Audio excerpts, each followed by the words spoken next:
और channel pawn physics. आज की इस वीडियो में हम स्टडी करेंगे एनर्जी कंसंट्रेशन ए क्वांटिटेटिव स्टडी। लास्ट की जो दो वीडियो जो हमने स्टडी की थी, एक तो लेंज लॉ और दूसरा जो हमने मोशनल ईएमएफ के बारे में स्टडी किया था, उसी का ही दोनों का कम्बिनेशन हम यहाँ पे यूज़ करेंगे इसके अंदर। तो लेंज लॉ से हमें क्वालिटेटिव आइडिया हो गया था कि कैसे वहाँ पर एनर्जी जो है वो कंजर्व रहती है। अब हम थोड़ा सा इसको क्वांटिटी की टर्म में एक्सप्लेन करने की कोशिश करेंगे कि कैसे वहाँ पर एनर्जी कंजर्व रहती है। तो देखिए, स्टार्ट करते हैं। तो लास्ट वीडियो में जब हमने स्टडी किया, जब आपके पास कोई रेक्टेंगुलर शेप की आपके पास जब कोई लूप थी, तो जब आप उसको मैग्नेटिक फील्ड में जब यहाँ पर आप उसका जब कोई फ्री एंड, जब आपके पास ये कोई एंड उसका फ्री था, CDR में से नाम दे सकते हो, जब आप इसे अंदर आप इधर की साइड या उधर की साइड कर रहे थे इसको, उस टाइम पे यहाँ पर EMF जो है वो डेवलप हो रही थी। EMF यहाँ पर डेवलप हो रही थी। एक एंड हायर पोटेंशियल पे चला गया था, एक एंड लोअर पोटेंशियल पे चला गया था। तो वहाँ पर EMF डेवलप हुई। तो EMF जो डेवलप हुई हमारे पास, वो कितनी हुई थी? E = BLV या E = BBV। तो अब यहाँ पर देखिए, मैं इसको यहाँ पर इधर की साइड या इधर की साइड मूव करा रहा हूँ। तो यहाँ पर मैंने इसको L का नाम दिया है। तो L का नाम दिया, L यहाँ पे कांस्टेंट, L यहाँ पे वेरी नहीं करेगी। उस लास्ट केस में मैंने इसको B का नाम दिया था, यहाँ पर मैं L का नाम दे रहा हूँ, क्योंकि मोस्टली बुक में L ही होता है, तो कंफ्यूज हो जाओगे। तो यहाँ पर अगर मैं इसके लिए लिखना चाहूँ तो EMF जो इंड्यूस होगी वो मेरे पास कितनी इंड्यूस होगी? E = BLV। यही EMF मेरे पास यहाँ पर इंड्यूस होगी। V वो वेलोसिटी, जिस वेलोसिटी के साथ आप इसको इधर की साइड या उधर की साइड लेकर के जा रहे हो, या ये भी बोल सकता हूँ dx/dt, एक ही बात है। E = BL dx/dt, जिसको आप वेरी कर रहे हो। तो यहाँ पर जो केस जो हम स्टडी कर रहे थे, वो ये केस स्टडी कर रहे थे जब आप इस आर्म को, CD आर्म को जब आप अंदर की साइड लेकर के आ रहे थे। अब ज़रा ध्यान से समझना, हम जो स्टडी कर रहे हैं यहाँ पर एनर्जी कंसंट्रेशन, एनर्जी का क्या रोल है, कैसे यहाँ पर कंजर्व रहती है। तो जब आप इस आर्म को, CD आर्म को, जो आपके पास एक कंडक्टिंग यहाँ पर आपके पास लूप है, जब आप इसको अंदर की साइड लेकर के आओगे, जब आप इसको यहाँ पर अंदर की साइड लेकर के आओगे, ये आपके पास मैग्नेटिक फील्ड आपने ऐसे अप्लाई कर रखा है into the plane of the paper. आपने इसको, ये जो आपके पास थी रेक्टेंगुलर शेप की कॉइल, वो आपने ऐसे रखी हुई थी। ये वाला एंड जो था वो फ्री है, इसको आप अंदर की साइड लेकर के आ रहे हो। तो अंदर की साइड लेकर के आ रहे हो, तो यहाँ पर इसके ये जो एंड्स के ऊपर एक हायर पोटेंशियल पे एक लोअर पोटेंशियल, करंट जो फ्लो करेगा higher potential to lower potential. तो इस वाले हिस्से को अगर मैं बाहर उठा लूँ, CD को अगर मैं यहाँ से बाहर उठा लूँ, जब आप इसको अंदर की साइड लेकर के आओगे, तो ये जो CD जो आपके पास है, आर्म जो है, इसमें जो करंट जो फ्लो करेगा वो ऐसे फ्लो करेगा against the direction of electrons. ये हम लास्ट लेक्चर में बता चुके हैं कि इधर इलेक्ट्रॉन किधर की साइड मूव कर रहे थे। तो यहाँ पर जो करंट जो आपके पास आएगा वो इधर के डायरेक्शन में आएगा। ओके, तो करंट की डायरेक्शन आपके पास ये हो गई। अब इसमें हो क्या रहा है, देखिए, अब ये आपके पास एक करंट कैरिंग रोड बन गई। ये CD जो आर्म जो आपके पास एक करंट कैरिंग रोड बन गई। अब इसमें से करंट पास हो रहा है। तो जब भी आप किसी करंट कैरिंग रोड को किसी मैग्नेटिक फील्ड में रखते हैं, तो उस पर क्या एग्जर्ट होता है? फोर्स एग्जर्ट होता है। कितना फोर्स एग्जर्ट होता है? F = ILB sin of theta। I is the current flowing through the conducting rod, L is the length of the rod, B is the applied magnetic field strength and theta is the angle between L and B। यही था। तो यहाँ पर मैं नाम दे रखा है, current जो फ्लो कर रहा है वो I फ्लो हो रहा है, इंड्यूस्ड करंट, जिसको मैं I का नाम दे रहा हूँ। यहाँ पर लेंथ जो है इस रोड की वो L ही है, जितनी ये उतनी ये है। B जो मैंने मैग्नेटिक फील्ड जो अप्लाई कर रखा है उसकी स्ट्रेंथ जो B है, uniform magnetic field. Theta angle between L and B 90 degree है। दिख रहा है यहाँ पर L और B के बीच में एंगल जो 90 डिग्री है। मैग्नेटिक फील्ड इधर है आपने, और जो रेक्टेंगुलर जो लूप जो रखी हुई है वो उनके बीच में जो एंगल जो 90 डिग्री, sin 91। ओके, या अब यहाँ पर हो क्या रहा है, इसके ऊपर फोर्स लग रहा है। फोर्स जो लग रहा है वो किस डायरेक्शन में लग रहा है, उस चीज को समझिए जरा। फोर्स जो लग रहा है इस कंडक्टिंग रोड पे, वो बाहर की साइड लग रहा है। हम इसको इधर की साइड लेके आने की कोशिश कर रहे हैं, लेकिन इस यूनिफॉर्म मैग्नेटिक फील्ड की वजह से और इस करंट कैरिंग कंडक्टर के बीच में जो फोर्स जो लगेगा वो इधर की साइड लगेगा, वो इधर की साइड लगेगा। कैसे लगेगा जरा समझ लीजिए। आप इस फॉर्मूले से बता सकते हो, L × B, F = IL × B, इससे बता सकते हो। या जो हमने लास्ट वीडियो में जो स्टडी किया था उसका अगर हम यहाँ पे यूज करना चाहें, दूसरे से बता सकते हैं हम, F = QVB sin of theta, या क्यू वी क्रॉस पी, यही था। v is the velocity of charge particle, positive charge particle. तो पॉजिटिव चार्ज पार्टिकल की जो वेलोसिटी होती है वो वही होती है जिस डायरेक्शन में करंट फ्लो करता है। तो हमारे यहाँ पर करंट जो फ्लो कर रहा था वो किस डायरेक्शन में फ्लो कर रहा था, ऐसे फ्लो कर रहा है। करंट की जो डायरेक्शन जो आई वो कैसे आई, इधर की साइड आई। इसको मैं क्या नाम दे दूँ, या अगर इसको मैं बनाना चाहूँ that is +x +y origin और -y, और ये आपके पास हो गया -x +z और -z। ओके, तो करंट जो है वो आपका किसके अलोंग है, -y के अलोंग है। मैग्नेटिक फील्ड जो आपने अप्लाई कर रखा है into the plane of the paper away from the reader -z में, तो y के साथ कौन सा j, z के साथ कौन सा k।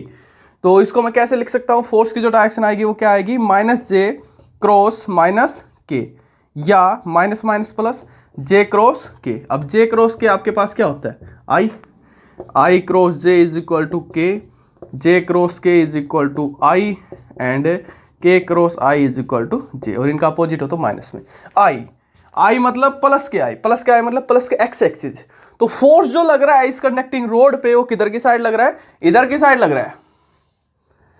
हम इसको जब इधर की साइड लेके जाने की कोशिश करेंगे तो इस पे जो फोर्स जो लगेगा वो इधर की साइड लगेगा। अगर हम इसको इधर की साइड लेके आने की कोशिश करेंगे जो फोर्स जो लगेगा वो अंदर की साइड लगेगा। तो जो लेंज लॉ हमें बता रहा था, एनर्जी कंजर्वेशन बता रहा था कि अपने आप अंदर नहीं जाएगा, आपको इसके ऊपर फोर्स लगाना पड़ेगा जिसकी वजह से अंदर की साइड जाएगा, मतलब जिस भी डायरेक्शन में आप लेके जा रहे हो। अब जरा समझिए इसको, थोड़ा सा और आगे समझिए। यहां पर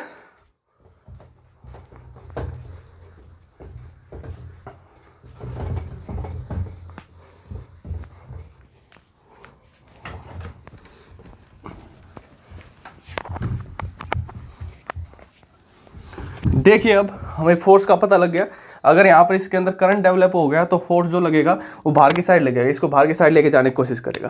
तो ईएमएफ जो हमारे पास डेवलप हुई थी वो क्या हुई थी, E is equal to BLV। Okay, current जो डेवलप होगा, मान लीजिए इस कंप्लीट लूप का जो रेजिस्टेंस जो आपके पास R है, ये जो आपके पास जो रेक्टेंगुलर जो लूप जो उसका कंप्लीट का रेजिस्टेंस अगर आपके पास कैपिटल R है तो इंड्यूस्ड करंट की जो वैल्यू होगी वो कितनी होगी, BL/R। या आप इसको ऐसे मान सकते हैं, करंट इसके लिए आर्म के लिए CD आर्म के लिए आपके पास जो करंट जो है उसमें ये जो करंट जो इंड्यूस हुआ है इसका आर्म का आप रेजिस्टेंस मान लीजिए R है।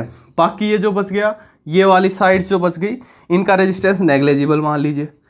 नेग्लेजिबल मानोगे तो केवल इसका रेजिस्टेंस काउंट होगा। इसका रेजिस्टेंस हमने कितना मान रखा है, R मान रखा है, जो भी आप मानना चाहो। तो इतना करंट यहाँ पर इंड्यूस हो जाएगा। अब आगे देखिए, अब हमने क्या देखा, जब ये करंट जब इंड्यूस हुआ तो किस वजह से इंड्यूस हो रहा है, जब हम इसको अंदर की साइड लेकर के आ रहे हैं। हम कौन सा केस स्टडी करें, अंदर का केस स्टडी कर रहे हैं। जब आप इसको इधर की साइड लेके आ रहे हो, मेरी साइड लेकर के आ रहे हो, जब आप इसको मेरी साइड लेकर के आ रहे हो तो इतनी ईएमएफ या इतना करंट वहां पर इंड्यूस हो रहा है, लेकिन उसके अगेंस्ट फोर्स लग रहा है। वो फोर्स उसको क्या कर रहा है, बाहर की साइड धकेल रहा है। कितना फोर्स लग रहा है, F is equal to ILB। Theta तो 90 है, साइन 91, तो इतना फोर्स उसके ऊपर लग रहा है। कितना लग रहा है, अगर मैं यहाँ से फाइंड आउट करना चाहूँ, I की वैल्यू कितनी आई मेरे पास, इंड्यूस्ड करंट की वैल्यू, इसी करंट की वजह से फोर्स लग रहा है वो BLV/R into L into P, या F is equal to B² L² V/R। इतना फोर्स वहां पर लग रहा है, इतना फोर्स वहां पर लग रहा है।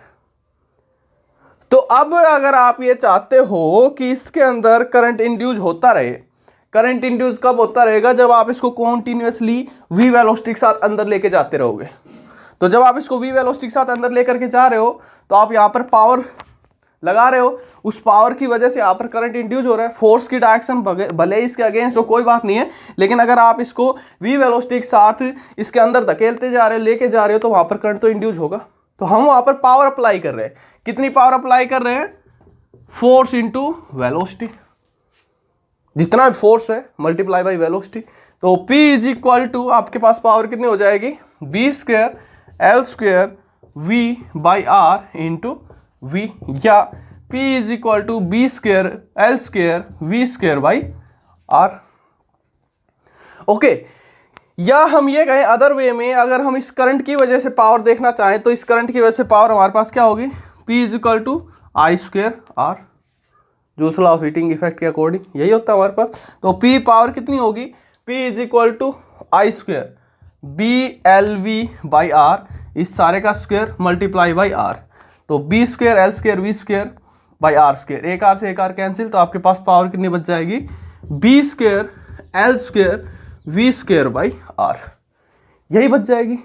मतलब कहने का हो क्या रहा है यहां पर, जो हम यहां पर पावर दे रहे हैं, या मैं ये कहूं अगर आप इसके अंदर करंट इंड्यूस करना चाहते हैं, EMF इंड्यूस करना चाहते हैं, तो हमें वहां पर इतनी पावर वहां पर लगानी पड़ेगी, इतनी पावर की रिक्वायरमेंट है। पावर मतलब एनर्जी स्पेंड पर सेकेंड, वर्क डन पर यूनिट टाइम, एनर्जी स्पेंड पर सेकेंड या पर यूनिट टाइम, ये आपके पास पावर है। मतलब आपको हर यूनिट टाइम के ऊपर इतनी एनर्जी वहां पर आपको लगानी पड़ेगी, तभी वहां पर EMF इंड्यूस होगा।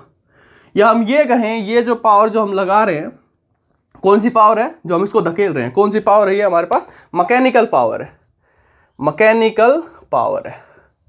काम कर रहे हैं हम इसके ऊपर, मैकेनिकल पावर, इस फोर्स के अगेंस्ट हमें काम करना पड़ेगा। यही मैकेनिकल पावर जो है वो इलेक्ट्रिकल पावर में कन्वर्ट हो रही है। इलेक्ट्रिकल मैकेनिकल पावर बोल लो, चाहे मैकेनिकल एनर्जी बोल लो, चाहे मैकेनिकल वर्क बोल लो, यही मैकेनिकल जो है वो इलेक्ट्रिकल वर्क पावर एनर्जी में कन्वर्ट हो रहा है। इलेक्ट्रिकल वर्क पावर एनर्जी मतलब करंट में कन्वर्ट हो रहा है। और फिर बाद में जाकर के क्या होगा, जैसे जैसे करंट ज़्यादा बढ़ेगा, करंट उस वो कॉइल जो है वो गर्म होती चली जाएगी, गर्म होती चली जाएगी, मतलब थर्मल इफेक्ट, हीटिंग इफेक्ट के अंदर वो चला जाएगा, थर्मल एनर्जी में वो कन्वर्ट होता चला जाएगा। तो ये होता है आपके पास एनर्जी कंसिडरेशन या कंजर्वेशन ऑफ एनर्जी। हम यहाँ पर जितनी भी यहाँ पर फोर्स अप्लाई कर रहे हैं, जितना भी हम पावर अप्लाई कर रहे हैं, जितनी भी हम एनर्जी स्पेंड कर रहे हैं पर सेकेंड, वही मैकेनिकल एनर्जी इलेक्ट्रिकल एनर्जी में कन्वर्ट हो रही है। यही हमें लेंज लॉ बता रहा था, उसको थोड़ा हमने सिर्फ और सिर्फ मैग्नेट्स वगैरह की हेल्प से समझा था, अब इसको थोड़ा हमने क्वांटिटेटिव टर्म में समझ लिया।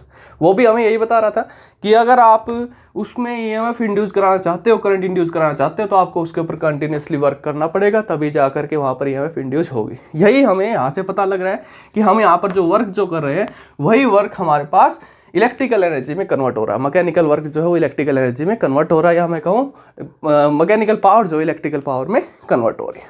ओके, तो ये था आपके पास एनर्जी कंसिडरेशन। अब इससे रिलेटेड एक और छोटी सी टर्म यहाँ पर हमारे पास आती है, वो और देख लीजिए। ये सारे फॉर्मूला साइड में रख लीजिए, अभी इन पे सब पे एक अच्छा सा न्यूमेरिकल करेंगे NCERT प्रॉब्लम्स।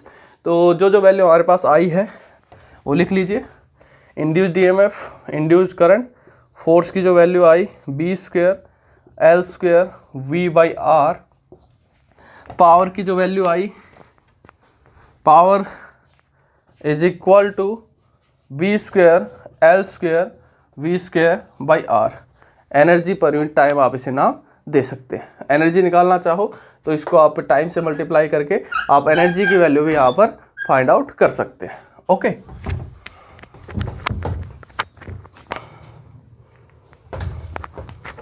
अब यहाँ पे एक छोटा सा कंसेप्ट हम यहाँ पर देख रहे हैं, relation between charge and magnetic flux. हम यहाँ पर जो आपके पास फर्स्ट यूनिट जो थी और जो ये हमारे पास जो ये फोर्थ यूनिट जो है, इनको दोनों को आपस में रिलेट करने की थोड़ी सी हम ट्राई कर रहे हैं, कोशिश कर रहे हैं। तो वो देखिए,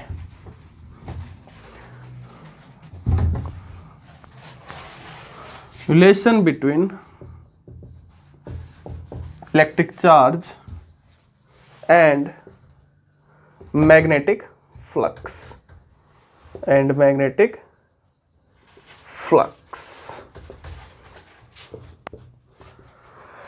तो देखिए कैसे फाइंड आउट कर सकते हैं विद द हेल्प ऑफ यहाँ पर EMF। हम यहाँ पे इसको फाइंड आउट करने की कोशिश करेंगे। हमारे पास जो EMF जो आई according to Faraday's law of electromagnetic induction, वो हमारे पास क्या आई, E is equal to minus d∅dt। Okay, और अकॉर्डिंग टू जो हमें वहाँ पर EMF जो हमने सेकंड चैप्टर में जो स्टडी की थी, वो हमारे पास क्या आई थी, E is equal to I/R, यही था। E is equal to I into R, V is equal to IR। Open circuit, close circuit भूल तो नहीं गए, EMF, पोटेंशियल डिफरेंस, ये सारी चीज़ें। तो यहाँ पर एक आपके पास ये EMF होती है, एक आपके पास ये EMF होती है, दोनों को इक्वल लिख सकता हूँ, दोनों की लेफ्ट साइड बराबर है। तो मेरे पास क्या आ जाएगा, IR is equal to d∅dt। Minus सिर्फ अपोजिशन को रिप्रेजेंट करता है। मैग्नीट्यूड की बात करेंगे तो सिर्फ यही लेकर के चलेंगे, डायरेक्शन की बात करेंगे तो इसको भी लेकर के चलते हैं। तो अब I हमारे पास क्या होता है, I is equal to dq/dt, rate of change of charge per unit time हमारे पास करंट फ्लोइंग होता है, तो इसकी जगह क्या लिख सकता हूँ, D Q by D T into R is equal to D five B by D T. Okay, D T से डी टी कैंसिल, क्या रिलेशन आ गया हमारे पास चार्ज और मैग्नेटिक फ्लक्स के बीच में, D five B is equal to D Q into R, या D Q is equal to D five B D Q change in charge small charge, D Q is equal to D five B by R. अगर total charge Q है, total flux magnetic flux B phi B है, तो Q is equal to phi B by R. तो ये हमारे पास lesson होता है charge and magnetic flux. कई बार इस पे भी 1-2 नंबर में छोटा सा न्यूमेरिकल पूछ लेता है। ओके, तो वहाँ पर अगर आपको टोटल चार्ज निकालना है उस लूप के लिए, तो ये आप इस फॉर्मूले का मैग्नेटिक फ्लक्स आपको पता है, रेजिस्टेंस पता है, तो डायरेक्ट वैल्यू पुट करके सोल्व कर सकते हैं।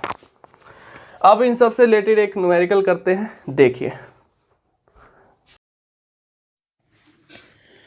प्रॉब्लम आपके सामने गिवन है स्टूडेंट्स, वीडियो को पॉज करके आप इसे अच्छे से स्टडी कीजिए, फिर देखिए इसमें करना क्या है। देखिए स्टूडेंट्स, क्वेश्चन में वो आपसे क्या कह रहा है कि आपके पास जो आर्म पी क्यू है, rectangular conductor P Q R S की, वो मूव कर रही है कहाँ से कहाँ तक, एक्स इज इक्वल टू 0 से B and then 2b, outward direction में मूव कर रही है। यूनिफॉर्म मैग्नेटिक फील्ड हर जगह प्रेजेंट है और परपेंडिकुलर टू द प्लेन। ये आपको डॉट किसको रिप्रेजेंट करता है, यूनिफॉर्म मैग्नेटिक फील्ड ऐसे out of the plane of the paper, और यूनिफॉर्म ये आपको बोल रहा है। क्लियर। आगे क्या कह रहा है कि और वो कहाँ तक है, x इज इक्वल टू 0 से b तक। ओके, और x जब ग्रेटर देन b के है उससे आगे यहाँ पर मैग्नेटिक फील्ड की वैल्यू 0 है। यहाँ तक मान लीजिए x is equal to 0 to x is equal to b, जो मैग्नेटिक फील्ड जो है उसको मैं b मान रहा हूँ, और x is equal to b to x is equal to 2b, magnetic field जो है वो आपके पास 0 टेस्ला है। क्लियर। अब आगे कह रहा है आपके पास only the arm P Q possessive substantial resistance R, केवल इस आर्म का रेजिस्टेंस है पी क्यू का, कितना रेजिस्टेंस है, आर है। Resistance of arm P Q is R, small R, बाकी सबका नेग्लेजिबल रेजिस्टेंस है, बाकी सबको आप नेग्लेक्ट आउट कर सकते हैं। Consider the situation when the arm P Q is pulled outward, एक सिचुएशन कंसिडर कीजिए जिसमें पी क्यू को आप बाहर की साइड लेकर के जा रहे हो, पुल्ड आउटवर्ड, बाहर की साइड लेकर के जा रहे हो, from x is equal to 0 to x is equal to 2b, यहाँ से यहाँ तक आप इसको लेकर के जा रहे हो, and then move back to x is equal to 0, और फिर यहाँ पर ले जा करके फिर आप इसको वापस यहीं पर लेकर के आ रहे हो x इज इक्वल टू 0 पे, विद कॉन्स्टेंट स्पीड v, कितनी स्पीड के साथ आप इसको मूव कर रहे हो, पी क्यू आर्म को v वेलोसिटी के साथ आप मूव कर रहे हो। Obtained expression for flux, induced EMF and force necessary to pull the arm and the power dissipated as joule heat. आपको क्या क्या किस किस की एक्सप्रेशन निकालनी है, आपको एक्सप्रेशन निकालनी है फ्लक्स के लिए, इंड्यूस्ड ईएमएफ के लिए, फ्लक्स के लिए, इंड्यूस्ड ईएमएफ के लिए, और फोर्स के लिए, पावर के लिए, इन सब के लिए आपने एक्सप्रेशन यहाँ पर फाइंड आउट करनी है, और साथ के साथ sketch the variation of these quantity, आप इन सब की क्वांटिटी का स्केच भी वहाँ पर आप बना करके दिखाना है। तो देखिए कैसे करेंगे, सभी के लिए हमें फॉर्मूला पता होना चाहिए। आपके पास जो जो वैल्यू आई थी अभी हमारे पास पीछे, 5b is equal to BA cos of theta, तो थीटा यहाँ पर दिख रहा है, जो आपके पास मैग्नेटिक फील्ड जो out of the plane of the paper कुछ इस टाइप से है, मैग्नेटिक फील्ड जो है वो out of the plane of the paper ऐसे बाहर के डायरेक्शन में, और ये रेक्टेंगुलर सीट लूप ऐसे रखी हुई है, तो इसका एरिया वेक्टर भी इधर की साइड, तो एरिया वेक्टर और मैग्नेटिक फील्ड के बीच में एंगल 0 डिग्री कोस 0 1, तो मैग्नेटिक फ्लक्स यहाँ पर लिख सकता हूँ 5b is equal to b into A, कहाँ तक, जहाँ तक मैग्नेटिक फील्ड है वहाँ तक। E की जो वैल्यू आई थी हमारे पास क्या आई थी, E is equal to BL, B is magnetic field के लिए है, B L ये वाली लेंथ, और V यूनिफॉर्म वेलोसिटी के साथ उससे मूव कर रहे हो। ऐसे I की वैल्यू लिखना तो I is equal to BLV by R. Force की क्या वैल्यू आई थी जो रिक्वायर्ड था, B square L square V by R. Power कितनी आई थी, B square L square V square by R. इन सब की वैल्यू बतानी है आपने यहाँ से यहाँ तक, x इज इक्वल टू 0 से x is equal to 2b तक जब आप लेकर के जाओगे, और वापस लेकर के आओगे 2b से 0 तक, और इनका स्केच भी आपने प्लॉट करना है। तो देखिए कैसे कर सकते हैं, बारी बारी से लेकर के चलते हैं।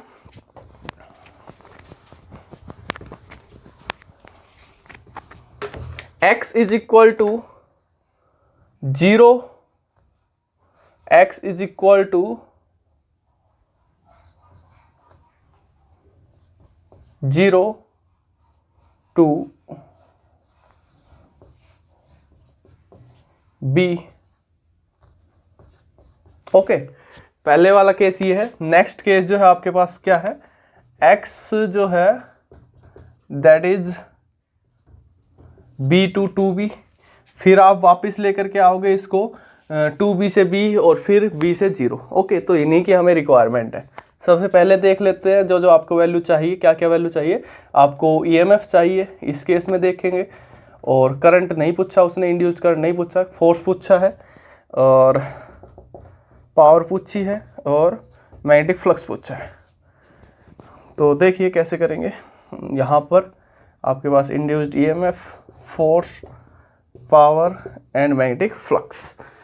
तो देखिए डियर स्टूडेंट्स, यहाँ से ध्यान से देखिए, जब आप चलोगे उसको लेकर के जाओगे 0 से b तक, जब आप उस आर्म को लेकर के जाओगे 0 से b तक, तो 0 से b तक जब आप उसे लेकर के जाओगे, तो सबसे पहले अगर हम बात करें ईएमएफ की, तो ईएमएफ कितनी इंड्यूस होगी, 0 से b तक लेकर के जा रहे हो, मैग्नेटिक फील्ड यहाँ पर कितना परसेंट है, b% है, L कांस्टेंट है, v वेलोसिटी के साथ लेकर के जा रहे हो, तो E is equal to BLV।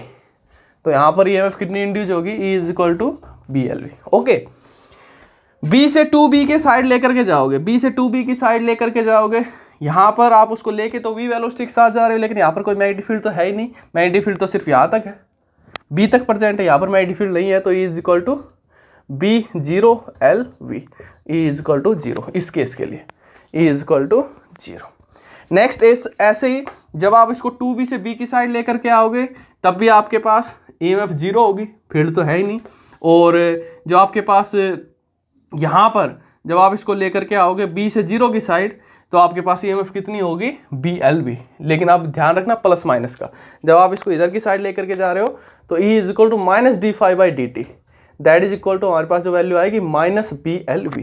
तो जब आप इसको इधर की साइड लेकर के आओगे 0 से B की साइड, तो आपके पास जो ईएमएफ आएगी वो माइनस का आएगी, माइनस के BLV। B से 2B 0, 2B से B 0, और B से 0 जब लेकर के जाओगे तो प्लस के BLV। तो अगर मैं इसका ग्राफ दिखाना चाहूँ यहाँ पर इंड्यूस्ड ईएमएफ का with respect to x variation के साथ, तो मेरे पास कैसा आ जाएगा, देखिए इधर की साइड x ले लूँ 0, इधर की साइड ईएमएफ ले लूँ, इधर की साइड और इधर की साइड, यहाँ पर B 2B फिर B फिर 0। पहले आपको 0 से B जाना, फिर B से 2B, फिर 2B से B, फिर B से 0। तो 0 से B के बीच में कितना है, -BLV, माइनस के BLV। तो यहाँ तक दिखा दूँ, E इज इक्वल टू यहाँ पर BLV और इधर की साइड प्लस के BLV। ओके, तो 0 से B माइनस के BLV। ओके, B से 2B 0, 2B से B फिर से 0, B से 0, B से 0 आपके पास प्लस के BLV। क्लियर। नेक्स्ट देखिए, अब नेक्स्ट हमारे पास आता है फोर्स। फोर्स जब हमारे पास है यहाँ पर, फोर्स जो यहाँ पर लगेगा कितना लगेगा, इस केस में यहाँ पर 0 से B तक अगर आप चलोगे तो कितना लगेगा, B²L² V/R। R इसका रेजिस्टेंस कितना गिवन है, स्मॉल r यहाँ पर रेजिस्टेंस गिवन है, मैग्नेटिक फील्ड यहाँ पर कितना परसेंट है, B% है, और लेंथ ये L वही, तो V वेलोसिटी आप मूव कर रहे हो तो फोर्स कितना लगेगा 0 से B तक, B²L² V/R। B से 2B के बीच में फिर से कोई मैग्नेटिक फील्ड नहीं है, कोई मैग्नेटिक फील्ड नहीं है, तो मैग्नेटिक फील्ड की वैल्यू 0, फोर्स कितना हो जाएगा 0। 2B से B पे फिर वापस आओगे, कोई मैग्नेटिक फील्ड नहीं है, फोर्स फिर से 0। B से 0 जाओगे, फिर से फोर्स की वैल्यू B²L² V/R। फिर से आपके पास फोर्स की वैल्यू क्या आ जाएगी, B²L² V/R। अब हमारे पास जो फोर्स की जो वैल्यू जो आई थी, जरा ध्यान से देखें, हमारे पास फोर्स की वैल्यू क्या आई थी, F is equal to ILB। ये हमारे पास फोर्स की वैल्यू आई थी। I की जो वैल्यू आई थी वो क्या आई थी, E/R LB। तो E यहाँ पर हमारे पास जो वैल्यू आ रही थी वो जब 0 से b तक जाओगे तो हमारे पास कैसी वैल्यू आएगी, माइनस आएगी। तो मैं पहले ही कह रहा था जब आप स्केच से यहाँ पर वेरिएशन जब आप दिखाओगे तो वहाँ पर आपको ये रोल लेकर के चलना पड़ेगा नेगेटिव का। तो इस केस में आपके पास ये जो वैल्यू जो आई थी बी आपके पास कैसी थी, नेगेटिव थी। तो इस केस में जो फोर्स जो आएगा वो कैसा आएगा, b² L² v/r। Okay, b² L² v/r, यहाँ पर 0, 2b से b फिर से 0, b से 0 प्लस के b² L² v/r।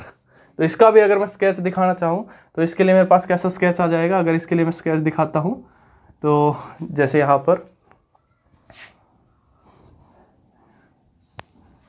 ये 0, ये इधर के साइड फोर्स ऊपर नीचे, तो यहाँ पर मैक्सिमम फोर्स की जो वैल्यू है वो प्लस में b² L² v/r और नेगेटिव में कितनी है, minus b² L² v/r। Okay, तो 0 से b के बीच में, 0 से b, यहाँ पर आपका b है, यहाँ पर 2b है, यहाँ पर b है, यहाँ पर फिर से 0 है। 0 से 2b के बीच में कितना है, माइनस के b² L² v/r। b से 2b, 2b से b 0, b से 0 फिर से आपके पास प्लस के b² L² v/r। नेक्स्ट आ जाइए पावर पे। पावर जब आप देखोगे यहाँ पर x = 0 से b तक, फिर से वही वैल्यू हमारे पास जो करंट की जो वैल्यू आई थी। अब ज़रा ध्यान से देखिए इसमें आपके पास क्या होगा, हमारे पास पावर जो आई थी वो क्या थी, हमारे पास power = I² r, I² r। तो I² r हमारे पास क्या था, I = BLV/r, BLV/r। तो इस केस में जब आप इसकी वैल्यू रखोगे यहाँ पर I = BLV/r, पहले यहाँ पर आपके पास जो EMF जो इंड्यूस हुई थी वो नेगेटिव में, तो यहाँ पर आपके पास नेगेटिव क्या हो जाएगा, स्क्वायर करोगे तो प्लस के, तो power = b² L² v²/r², r से r कैंसिल, आपके पास ये वैल्यू बच जाएगी। किस में बचेगी, पॉजिटिव में। किस में बचेगी, पॉजिटिव में, b² L² v²/r। कहाँ से कहाँ तक, 0 से b तक। b से 2b कोई मैग्नेटिक फील्ड नहीं है, पावर फिर से 0। 2b से b कोई मैग्नेटिक फील्ड नहीं है, पावर फिर से 0। b से 0 = BLV/r, सॉरी I = BLV/r, उसमें भी पॉजिटिव, उस केस में भी पावर पॉजिटिव। तो आपके पास इस केस में जो आपके पास वेरिएशन बनेगा पावर का वो कैसे बनेगा वो और देख लीजिए। तो यहाँ पर आपके पास ये 0, इधर x axis, b 2b b 0, तो पावर की जो वैल्यू है वो नेगेटिव में तो है नहीं, b² L² v²/r।